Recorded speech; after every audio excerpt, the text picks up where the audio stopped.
U.S. President Joe Biden's administration is preparing for a potential surge in the number of migrants trying to enter the country at the Mexican border starting this week. Homeland Security Secretary Alejandro Mayorkas addressed his planned response at a news briefing last month. We have been preparing for this transition for more than a year and a half.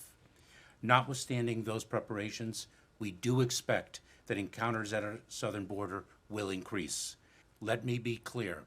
Our border is not open and will not be open after May 11th. That's when so-called Title 42 regulations expire. The policy from former President Donald Trump's era authorized the rapid expulsion of asylum-seeking migrants during the global health crisis. And migrants have been expelled more than 2.7 million times under Title 42, a total that includes many repeat border crossers. In preparation, the Biden administration has announced measures to head off a spike in migrants, including some regulations that resemble Trump-era policies blocked by U.S. courts. The administration plans to ramp up deportations while also expanding legal pathways for would-be migrants. The new rules would also deny asylum for migrants who pass through other nations without seeking protection there first, or who fail to use U.S. legal options for entry. All this comes ahead of the 2024 presidential election that could have Biden again facing Trump for the White House. The Democrat may be looking to reduce the number of migrants entering the U.S. and blunt the rhetoric of a potential opponent who won his first race on a severely anti-immigrant message.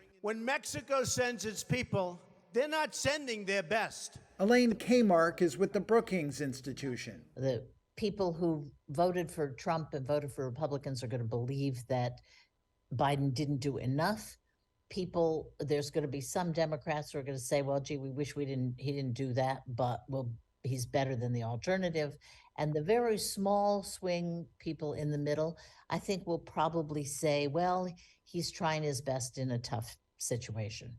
So I think in the end, it doesn't have a huge impact.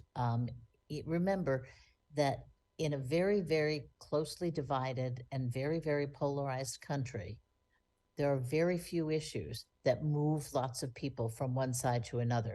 In response to the expiration of Title 42, the Republican-controlled House of Representatives plans to pass a package of border security measures. They would put tougher constraints on immigrant asylum seekers, resume construction of a wall along the southwest border with Mexico, and expand federal law enforcement. Jorge Lowry, the managing director of programs and strategy at the American Immigration Council, sees this approach as one of conflict, not compromise, as we head into the next presidential election. We certainly expect that it's going to play a very prominent role in the 2024 election.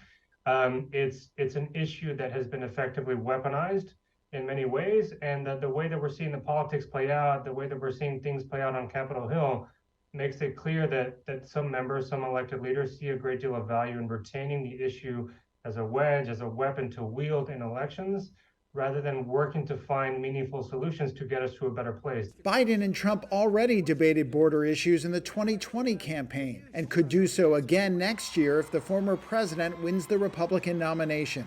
Trump leads his primary opponents by a wide margin in current polling.